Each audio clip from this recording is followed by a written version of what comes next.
Houston Station on Space to Ground. Welcome to Space to Ground. I'm Dan Hewitt. 2021 is in the books, and the year in space was similar to the year on the ground, filled with excitement, drama, and triumph. Moving into its 23rd year in operation, the station looks quite a bit different than it did just 1 year ago. Spacewalks on the US side finished laying the groundwork and ultimately installing 2 new rollout solar arrays. Laid over top of existing arrays, these will augment station's power generation capability for years to come, with a total of 6 new arrays eventually providing the juice needed for future expansions and research on the orbiting lab. The arrays also demonstrated technology that is planned for use on the Lunar Gateway, a critical link in the chain of Artemis's path to future exploration on the moon. On the Russian side, we finally welcomed the Russian Nauka module, greatly expanding the research capabilities on the Russian segment.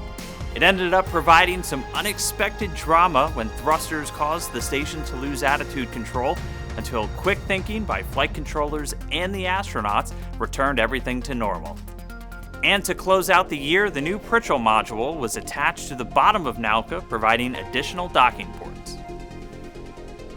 And that just scratches the surface on the non-stop pace that 2021 ended up taking aboard the station.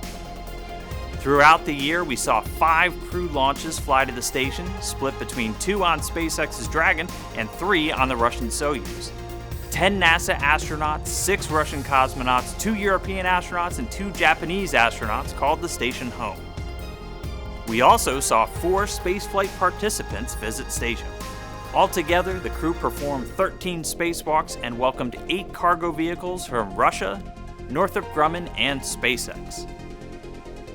NASA's Mark Vande Hei also began what eventually turned into a nearly year-long stay aboard the station.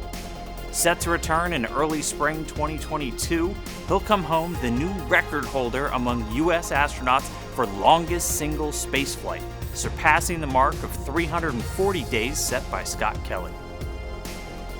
And commercial resupply missions enabled more than 100 new U.S. science investigations and technology demonstrations. 2021 saw some groundbreaking results come out in areas as diverse as stem cell and tissue engineering, our ability to shield astronauts from radiation, mining rare earth elements using microorganisms, and even informing the best way to make cement on the moon for future moon bases.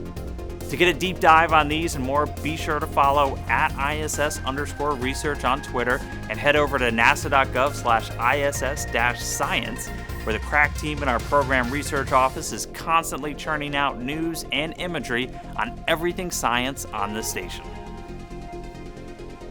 2022 is already shaping up to be a transformative year for the space station, with more firsts in the world of commercial space.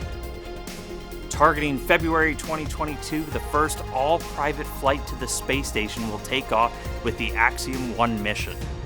This will be the first of what we expect to be regularly flying missions on U.S. commercial spacecraft carrying all private citizens to visit the station. Missions like these are a piece of the continually expanding market for commercial space, with new modules and free-flying space stations on the horizon in the years to come.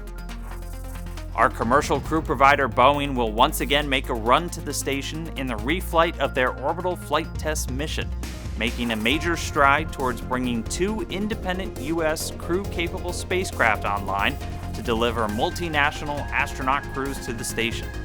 We're aiming to fly the first crew aboard Starliner during that first crewed flight test to the station in the second half of 2022. We'll have plenty of cargo flights, spacewalks, and science experiments to fill the year, along with all the usual curveballs that come from living continuously in outer space. But if this year showed anything, the teams working around the world to support our space station are ready for everything that comes their way. That'll do it for us in 2021. We hope you get a chance to catch your breath over the holidays and we're able to share in some of the joy and inspiration that human spaceflight can bring to every corner of the world. As always, thank you for watching. Keep sending in your questions using the hashtag AskNASA. We'll see you next year.